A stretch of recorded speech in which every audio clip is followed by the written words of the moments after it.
आज मैं आपको महाराष्ट्र की फेमस पुरम पोली की रेसिपी बताऊंगी। इसके लिए ना तो हमें आटा गूंदने की ज़रूरत है, ना बेलने की ज़रूरत है, ना स्टफिंग करने की ज़रूरत है और बिना किसी झंझट के बहुत ही आसानी से मिनटों में हम एकदम फुली फुली और सॉफ्ट पुरम पोली बनाने वाले हैं। तो चलिए बनाना शुरू करते हैं। हेलो दोस्तों, मैं रश्मि और आपका स्वागत है रे किचन में। और अगर आपने मेरे चैनल को अब तक सब्सक्राइब नहीं किया है तो सब्सक्राइब करें और बेल आइकन को प्रेस करना ना भूलें। यहाँ पे मैंने आधा कप चना डाल ली है और ये जो चना दाल है ये कच्ची वाली है। नॉर्मली जब भी हम पुरम पोली बनाते हैं तो इसके लिए जो चना दाल होती है उसे हम भिगो के लेते हैं। तो अब करेंगे कि इसे हम एक बाउल में निकाल लेते हैं और 2 से 3 बार इसे पानी से वॉश कर लेते हैं, जिससे कि इसके ऊपर जो भी डर्ट है, गंदगी, वो निकल जाए। अब हम इसमें इतना पानी डालेंगे कि जो दाल है ये पूरी तरह से पानी में डूब जानी चाहिए। मैंने यहाँ पे गर्म पानी का इस्तेमाल किया है, जिससे कि इसका जो सोख होने का प्रोसेस है वो थोड़ा जल्दी हो जाएगा। अब हम इसे 1 घंटे के लिए इसी तरह से रख देंगे, जिससे कि दाल जो है वो फूल भी जाएगी और साथ ही में सॉफ्ट भी हो जाएगी। अगर आपके पास टाइम है तो आप चाहो तो इसे ओवरनाइट भी भिगो के रख सकते हैं या फिर 5 से 6 घंटे के लिए भी भिगो के रख सकते हैं। 1 घंटा हो गया है, चलिए दाल चेक कर लेते हैं। तो आप देख सकते हैं कि दाल फूल कर दोगुनी हो गई है और साथ ही में देखिए आराम से ये इस तरह से टूट भी रही है। तो इतनी ही हमें सॉफ्ट करके लेनी है। अब इसका जो सारा पानी है उसे हम निकाल लेते हैं। तो दाल को मैंने छान लिया है। दाल को जो हमें पीस कर लेना है, इसके लिए मैंने यहाँ पे मिक्सी का जार लिया है। मिक्सर के जार में ये जो भिगोई हुई दाल है इसे हम निकाल लेते हैं। पूरन पोली की जो अंदर की स्टफिंग होती है वो इसी दाल से बनती है और ये मीठी होती है। तो मीठेपन के लिए मैंने यहाँ पे 1 कप गुड़ लिया है और इस तरह का पाउडर फॉर्म में मैंने गुड़ लिया, जो कि मार्केट में आसानी से मिल जाता है। अगर आपके पास इस तरह का पाउडर फॉर्म वाला गुड़ नहीं है तो आप जो नॉर्मल गुड़ आता है उसे कद्दूकस करके भी ले सकते हैं। साथ ही में हम आधा कप पानी डालेंगे। तो अब हम इसे पीस लेते हैं। हमें इसकी एकदम फाइन प्यूरी रेडी करनी है। पीसने के बाद आप देख सकते हैं कि इसका एकदम पतला घोल बन के रेडी है, यानी कि एकदम पतला बैटर बन के रेडी है। अब हम इसे साइड में रखते हैं और रेसिपी बनाना शुरू करते हैं। तो यहाँ पे मैंने बड़ा सा बाउल लिया है, इसमें हम 1 कप गेहूं का आटा डालेंगे। ये वही आटा है जिसमें हम घर में नॉर्मली रोटियां बनाते हैं। आप चाहो तो यहाँ पे मैदे का भी इस्तेमाल कर सकते हैं, क्योंकि जो पुरम पोली है वो मैदे से भी बनाई जाती है। फ्लेवर के लिए हम इसमें जायफल यानी कि नटमेग पाउडर डालेंगे। तो मेरे पास इस तरह का नटमेग है, इसे हम कद्दूकस करके डाल लेते हैं। लगभग चुटकी भरी हमें डालना है, क्योंकि इसका जो फ्लेवर है बहुत ही ज़्यादा स्ट्रांग होता है। साथ ही में हम 1/4 छोटा चम्मच इलायची का पाउडर डालेंगे। स्वादानुसार नमक डाल लेते हैं और ये जो पाउडर इंग्रेडिएंट है सबसे पहले इसे हम अच्छे से मिला लेते हैं। ट्रेडिशनली इसमें सौंठ भी पड़ता है, बट मेरे पास नहीं है तो मैं नहीं डाल रही हूँ।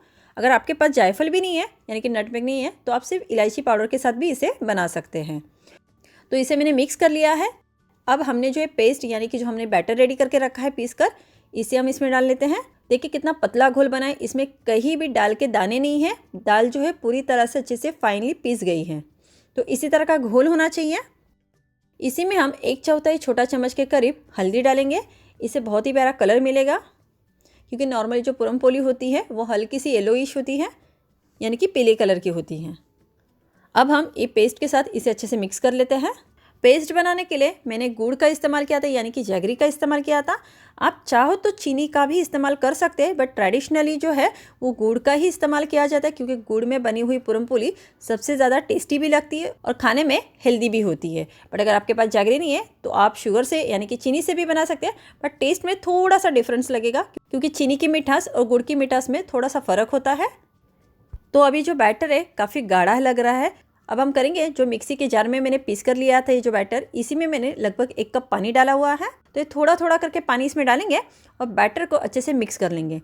हमें जो बैटर है एकदम अच्छा स्मूथ बनाना है, जिसमें कोई गुठली नहीं होनी चाहिए।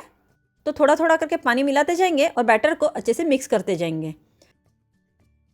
तो अभी आप देख सकते हैं कि बैटर में मैंने टोटल 1 कप पानी का इस्तेमाल किया है। हो सकता है कि यहाँ पे जो पानी की क्वांटिटी है ना वो आपको थोड़ी कम लगे या फिर ज़्यादा भी लगे। ये डिपेंड है कि आपके गेहूं का आटा किस क्वालिटी का है। अब हम करेंगे कि हमारी जो पुरम पोली है थोड़ी और हेल्दी बने, साथ ही में उसे एक शाइन भी मिले। इसके लिए हम इसमें 1 बड़ा चम्मच के करीब घी डालेंगे। आप चाहो तो यहाँ पे तेल का भी इस्तेमाल कर सकते हैं और घी को भी बैटर में अच्छे से मिक्स कर लेते हैं। तो हमारा बैटर जो है बिल्कुल बन के रेडी है। इसकी कंसिस्टेंसी मैं आपको नज़दीक से भी दिखाती हूँ। ये देखिए, इस तरह की एक धार में, मतलब एक रिबन में गिरना चाहिए। ये टूट टूट के नहीं गिर रहा है। तो बिल्कुल इसी तरह का टेक्सचर हमें चाहिए और इसी तरह की कंसिस्टेंसी होनी चाहिए। ना तो बहुत ज़्यादा गाढ़ा होना चाहिए और बहुत ज़्यादा पानी की तरह पतला भी नहीं होना चाहिए। तो अब ये बिल्कुल बन के रेडी है। तो चलिए फटाफट अब हम पूरन पोली बनाना शुरू करते हैं। तो गैस पे मैंने पैन को चढ़ाया है। आँच को मैंने एकदम धीमा रखा हुआ है। पैन को जो है सबसे पहले हम घी से ग्रीस कर लेते हैं।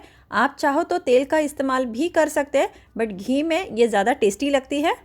अब हम इसमें 2 चम्मच बैटर को डालेंगे और आप देख सकते हैं कि बैटर को डालने के बाद पूरन पोली का जो शेप है वो अपने आप ही पकड़ रहा है। इसे फैलाने की ज़रूरत नहीं, जैसे हम डोसे को फैलाते हैं। बिल्कुल अपने आप ये शेप ले लेगा और परफेक्ट गोल शेप इसको आ गया है। नॉर्मली जब भी हम इस तरह की पूरन पोली बनाते हैं वो भी इतनी गोल नहीं आती है परफेक्टली, बट ये अपने आप शेप पकड़ लेता है। अब हम इसे ढक देंगे और लो टू मीडियम के बीच में आंच को रखेंगे और 1 मिनट के लिए इसे पकने देंगे। इसे ढककर पकाना बहुत ज़रूरी है, क्योंकि हमने एक तो इसमें कच्चा आटा इस्तेमाल किया है, साथ ही में जो हमने दाल इस्तेमाल की है वो भी कच्ची वाली इस्तेमाल की है।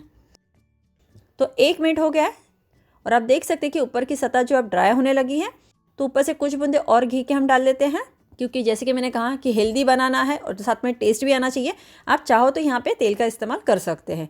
अब हम इसे पलट देते हैं। अब बिना ढके, तो जैसे रोटी को पकाते हैं बिल्कुल उसी तरह से किनारों से अच्छे से प्रेस करते हुए इसे पका लेंगे। तो अलट्टे पलट्टे पकाना है। नॉर्मली एक पूरन पोली को सेकने में जितना वक्त लगता है उतना ही समय इस पूरन पोली को सेकने के लिए लगेगा, बट बाकी के प्रोसेस में आपका जो काम है वो मिनटों में बनकर रेडी हो जाएगा। क्योंकि जब भी हम पूरन पोली बनाने जाते हैं तो आटा गूंथ के रखने पड़ता है, उसके बाद हमें पूरन बनाना पड़ता है, जिसके लिए कुकर लगाओ, फिर उसके बाद पानी छानो, फिर वो दाल को अच्छे से वापस से ड्राई कर लो उसमें गुड़ वुड़ डाल के, उसके बाद उसे स्ट्रेनर से छान लो। तो लंबा प्रोसेस हो जाता है।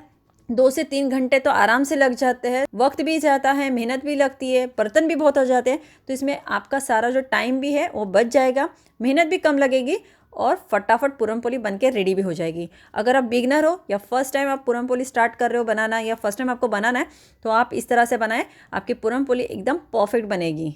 कोई भी गेस नहीं कर पाएगा कि बिना आपने स्टफिंग के, बिना आटा गूंदे आपने इस पूरन पोली को बनाया है। और ये देखिए हमारी जो पूरन पोली कैसे फूलने लगी है। तो देख सकते हैं कि दोनों तरफ से अच्छे से ब्राउन स्पॉट आने लगे हैं। ये दोनों तरफ से पक के रेडी है। तो चलिए अब हम इसे निकाल लेते हैं और इसी तरह से बचे हुए पूरन पोली भी बना लेते हैं। तो यहाँ पे सारे पूरन पोली आप देख सकते हैं बनके रेडी है। दिखने में एकदम टेम्पटिंग लग रहा है ना, मुंह में पानी आ रहा है। और देखा ना आपने, बिना किसी मेहनत के, बिना किसी झंझट के आसानी से हमने मिनटों में पूरन पोली बना के रेडी कर ली है। देखिए आप इसी तरह से हाथों में लेके भी अगर चूर करोगे तब भी ये टूट नहीं रही है। बहुत ही सॉफ्ट बनी है, जैसे कि नॉर्मली पूरन पोली बनती है। और कहीं से भी स्टफिंग बाहर आने का झंझट नहीं है, कहीं से भी फटी हुई नहीं है। मैं आपको इसे तोड़कर भी बताती हूँ कि अंदर से कैसे लग रही है। देखिए ऊपर की परत भी आसानी से अलग हो रही है और अंदर कैसे लग रहा है ना, जैसे बिल्कुल पूरन को हमने स्टफ किया हुआ है। एकदम परफेक्टली बनी है। तो आप इस पूरन पोली को ज़रूर ट्राई कीजिएगा। उम्मीद है आपको ये रेसिपी पसंद आई होगी। तो मुझे लाइक और सब्सक्राइब करना ना भूलें और ये रेसिपी ज़रूर ट्राई करें।